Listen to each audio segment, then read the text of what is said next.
अल्हम्दुलिल्लाह वकफ़ा वस्सलामुन अला इबादिहिल्लज़ीना इस्तफ़ा अम्मा बाद। बिस्मिल्लाहिर्रहमानिर्रहीम। आज हम तारीख़ इस्लाम के माजी में जाकर एक ताबनाक और रोशन वाक़या लेकर आपकी खिदमत में हाजिर हुए हैं। हज़रत क़ाज़ी शुरैह रहिमहुल्लाह ताबईन की फहरिस्त में वो चमकता दमकता नाम है जिसने मनसब क़ज़ा पर फायज होकर अमानत व दयानत, तक़वा व तहारत और अदल व इंसाफ के वो अनमिट नक़ूश छोड़े हैं जिनकी नज़ीर मिलना मुश्किल है। खिलाफत फारूकी के अलावा खिलाफत उस्मानी, खिलाफत अलवी और खिलाफत मुआविया समेत खुलफ़ाए बनु उमय्या के दौर में अदालत आलिया के मनसब क़ज़ा पर फ़राइज़ सर अंजाम देते रहे। उनकी दयानत और जहानत की एक मामूली सी झलक इस वाक़या में दिखाई देती है जो उस वक़्त के अमीरुल मोमिनीन सैयदना उमर बिन ख़त्ताब रज़ी अल्लाह तआला अन्हु के साथ पेश आया, और वो खुद इस वाक़ये को बड़े फ़ख्र के साथ बयान करते हैं और फरमाते हैं कि मैंने एक देहाती से घोड़ा खरीदा, उसकी कीमत भी नकद अदा कर दी। जब सवार होकर अपने मकसद के लिए रवाना हुआ तो कुछ फासला तय करने के बाद घोड़ा आगे चलने से माजूर हो गया और उसका वो ऐब जाहिर हो गया जो आमतौर पर नाकिस घोड़ों में पाया जाता है।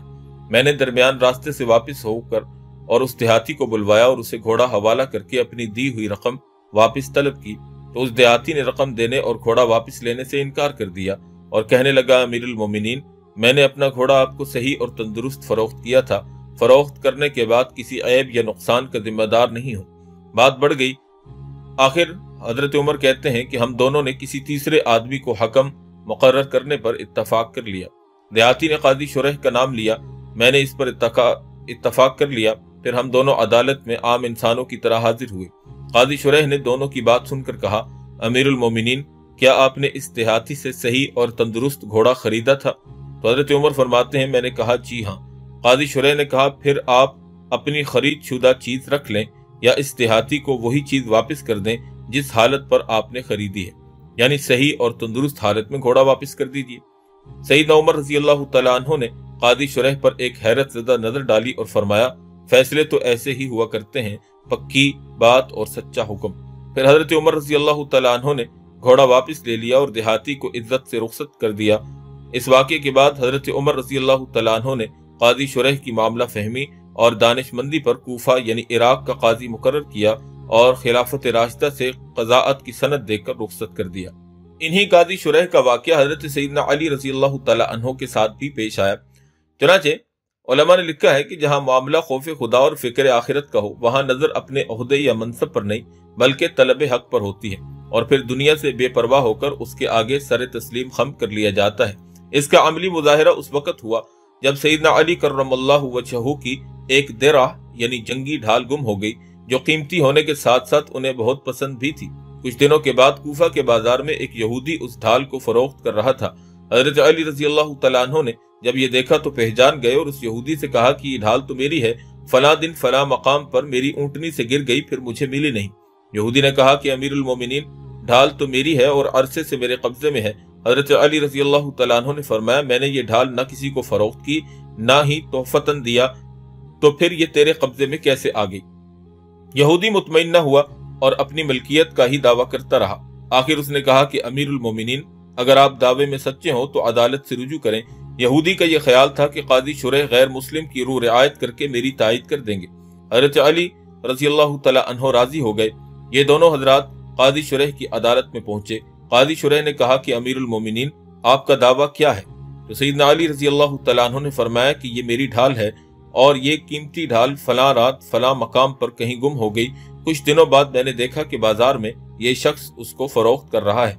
मैंने इससे कहा कि ये ढाल मेरी है, लेकिन ये मुसलसल इनकार कर रहा है। जब मैंने ये ढाल न किसी को फरोख्त की और न किसी को तोहफतन दी, तो फिर ये ढाल इस यहूदी की मिल्कियत में कैसे आ गई? काजी शुरैह ने यहूदी से भी दरियाफ्त किया। उसने कहा कि आली जनाब, मैं अमीरुल मोमिनीन को झूठा करार नहीं देता, अलबत्ता ढाल मेरी है और अरसे दराज से मेरे कब्जे में है। काजी शुरैह रहिमहुल्लाह ने अमीरुल मोमिनीन सैयदना अली रज़ी अल्लाह तआला अन्हु की तरफ मुतवज्जे होकर कहा कि यकीनन आप सच्चे हैं और ये ढाल आप ही की है, हम आपको मुत्तहम नहीं करते, लेकिन अमीरुल मोमिनीन, आप अपने दावा पर दो गवाह पेश करें जो आपके दावे की तस्दीक करते हो।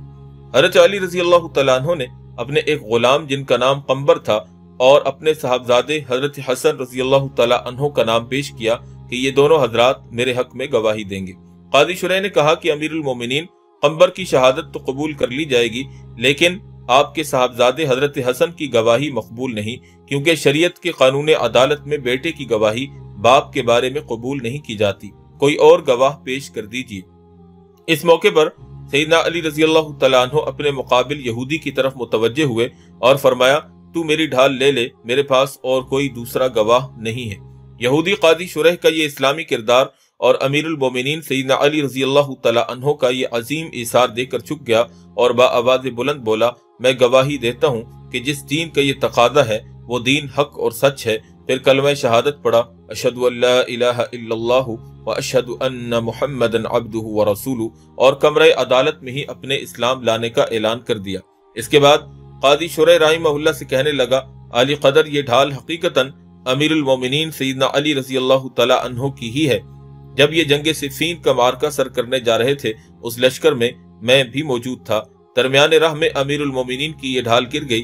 اندھیری رات میں نے یہ اٹھائی۔ اس وقت میری نیت خراب تھی، لیکن اب میں خود امیر المومنین علی رضی اللہ تعالی عنہ کی خدمت میں اس کو پیش کرتا ہوں۔ حضرت علی کرم اللہ وجہہ نے جب یہ دیکھا کہ حق واضح ہو گیا تو یہودی سے فرمایا، تو بھی سچا، تیری بات بھی سچی، میں نے یہ ڈھال تجھ کو معاف کر دی، اور مزید یہ کہ ایک گھوڑا بھی تجھے تحفتاً پیش کر دیا۔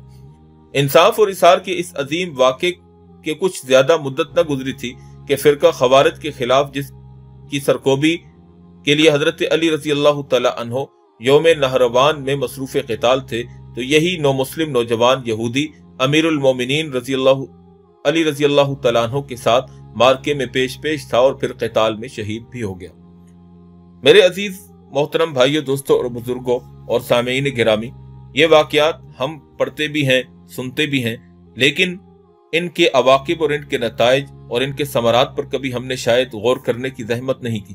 یہی وہ انصاف تھا، یہی وہ عدل تھا کہ وقت کا حکمران بھی عدل اور انصاف کے حصول کے لیے عدالت سے رجوع کرتا، اور عدالت کا جج اور قاضی عدل و انصاف کے تقاضوں کو پورا کرتا، جس کی بنا پر غیر مسلم اور ایمان اور اسلام کو نہ ماننے والے لوگ بھی اسلام سے متاثر ہوتے اور اسلام کے نظام عدل کی طرف مائل ہو کر اسلام کو قبول کر لیتے۔ لیکن آج اگر ہم اپنے معاشرے کی بگاڑ کی طرف نگاہ دوڑائیں اور ہم ان اسباب کو کھوجنے کی تھوڑی سی فکر کریں کہ جن کی وجہ سے آج ہمارا مسلم معاشرہ اور مسلم امت زوال اور پستی کی طرف گامزن ہے، تو جہاں بہت سے اور اسباب ہیں، وہیں پر ایک سبب یہ بھی ہے کہ ہم نے آج عدل و انصاف کے دامن کو چھوڑ دیا ہے اور ظلم و جبر کا ساتھ دینا شروع کر دیا ہے۔ اللہ تعالیٰ جل شانہ حضرت عمر رضی اللہ تعالی عنہ اور حضرت علی رضی اللہ تعالی عنہ اور قاضی شریح رحمہ اللہ تعالی علیہ مجمعین، ان حضرات کی قبور مبارکہ کو نور سے بھرے اور ان کی اسوہ حسنہ پر اللہ پاک ہمیں بھی چلنے کی توفیق عطا فرمائے۔ وآخر دعوانا ان الحمد للہ رب العالمین۔